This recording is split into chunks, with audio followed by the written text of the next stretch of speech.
Inject the hydraulic oil according to the rules. Okay, sure.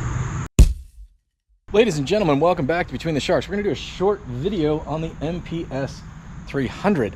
It's due for its first maintenance, so we got to figure that out. Had a couple little hydraulic oil leaks, so we got to refill the hydraulic oil. Going to give it an oil change while we're in there, and the general once over. We're just under 5 hours on this machine, and that is the recommended benchmark for the oil change, at least for the first oil change with the break-ins. We're going to go over it, just kind of see how it's doing after 4 or 5 hours, because so far it feels like it's functioning extremely well. Let's dive in. I'm going to drag it out here. That way when I spill everything, it's not all over the garage.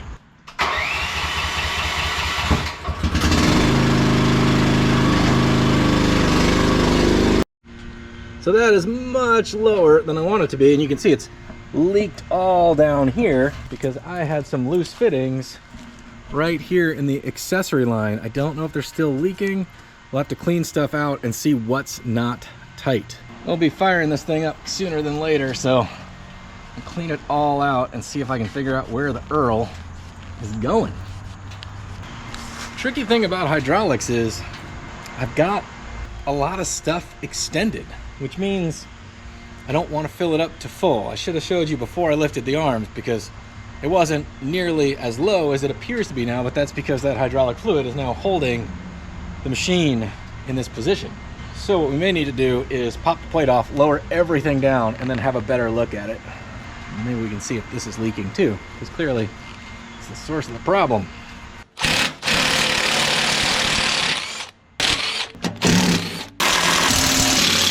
Putting those in my back pocket. Somebody remember that. So we haven't really been in here, but we got a battery for the starter. We've got this radiator. The hydraulic oil runs through. Hydraulic pump, motor. So this is how you fill the oil up on the motor. It's really inconvenient from the front, so I've got this feeling we ought to get to it while we're back here. There are two dipsticks for some reason. There's one over here on stage right and one over here on stage left. They're both labeled oil. So, and then in here should be our hydraulic oil.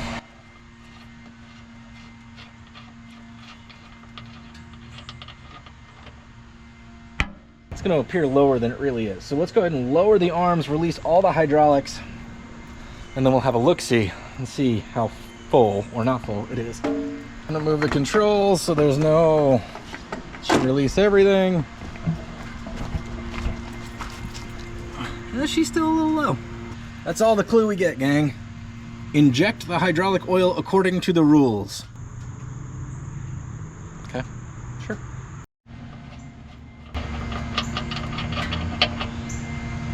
Sure, fine. All right, ladies and gents, we're gonna do this according to the rules. Don't know what those rules are, but we're gonna do our best. Let's take a look, see how we're doing. Feels like full is a bad mistake, so we'll do pretty darn full. Feel good about that. You feel good about that? I feel good about that. Does anybody know where I put the thing? Oh, right there. Good on me.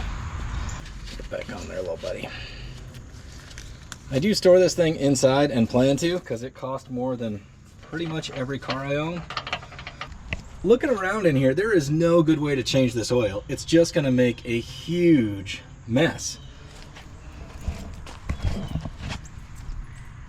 The drain plug is right over here, and it's just going to run into this pan, which is going to run down into this other pan. And I don't know what to do about that. Like, I really don't have a solution. Theoretically, if I can get the drain plug out, I could put sort of a petcock in there or something like that. But this first round, it's just going to be a disaster, I think. I gotta do it, right? That's why we're out here, though. I mean, it feels like that hole and that hole were drilled to just dump the oil out if that was the drain plug. But that's the drain plug. I mean, it's just a quart of oil. I spill more on a regular basis, so I guess I'm just gonna let it go, get the wiring out of it, and then see what happens and try to come up with a better solution for next time. If you guys are OCD, it is a good time to turn away. Pardon me, fellers. All right, here we go. Here goes nothing. And there it goes, just running all over everything. What a... It's really hard to tell. Looks pretty clean, which is good news. Yeah, there's nowhere for it to go. Gee whiz. I mean, what are you gonna do? I mean, I guess I could drill some holes in here, but that also feels kind of nuts. Rust proofing is what it is. Also, now that I'm getting into it, there are a couple of grease fittings down there that I have never gotten into. There's one here, one on the other side, so I'm gonna swap those out to the more standard grease fittings, and we're gonna re-grease this whole machine today anyway. But my bad. Come on, get out of there. Be my little buddy. Be my pal. Come on. Yeah, that one's bone dry. That's not good. Well, fixing it now. Hopefully this is the right size.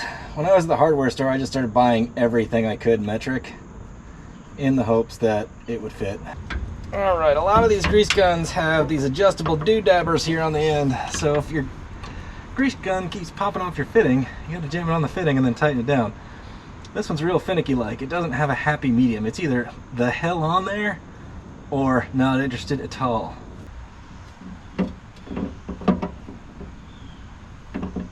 All right, that greased all the way out. Made a big old mess. That's great, it's perfect. But now it's covered in grease, so I gotta loosen it with a little ragamadoo. So 3 pairs of gloves later, we're totally greased up out there, but it's time to refill this machine with oil. In the instruction manual, it says basically it's 30 weight, 1540, or 5W30, 10W30. There's just different temperature ranges. We're in the southeast. It's not going to get too terribly bad. I've got 30 weight for now. We're going to jam that in there. It lets me know right here the oil capacity is for the 420, which is what I have, which is the 420cc 15 horse unit. 1 liter. 1 liter and 1 quart are pretty similar. 1 quart is a little bit more, so given what I'm guaranteed to spill, it'll be spot on. So that's where we gotta fill it up. Oops, my bad. There's not, it's interesting. Maybe that side is a dipstick. Anybody know? You gonna work? Ooh, that doesn't feel good. All right, crap. I get this guy in here. Will you do the thing that we need to do? Great googly moogly. It's ridiculous, but it might work. 28th pair of gloves. Oh, dang it. Soon to be 29th pair of gloves.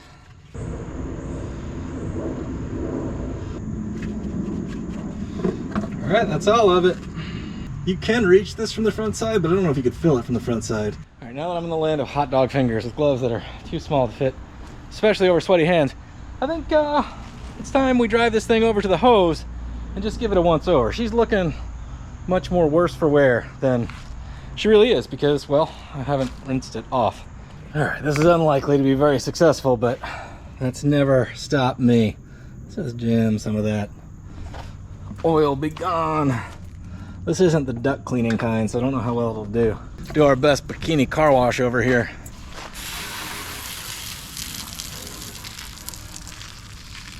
We got a kink in our hose is what we get. Balderdash. Why would it work the first time? Look.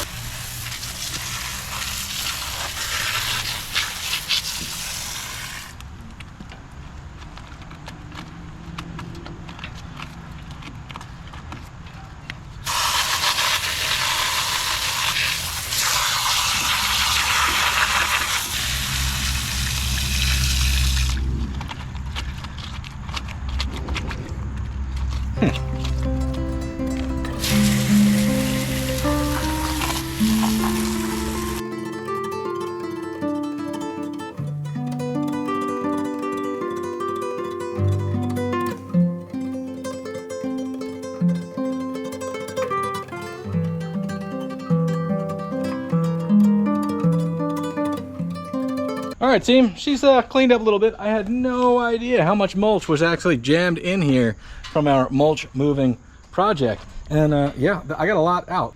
The leak seems to be actually, I don't know if it's even a leak. There's a weep hole of some kind in this fitting. can see the one on top here. I've tightened this one a little bit more, but that's where our hydraulic fluid seems to be coming from. So if you know something about these machines, please tell me in the comments what my level of concern should be, if any.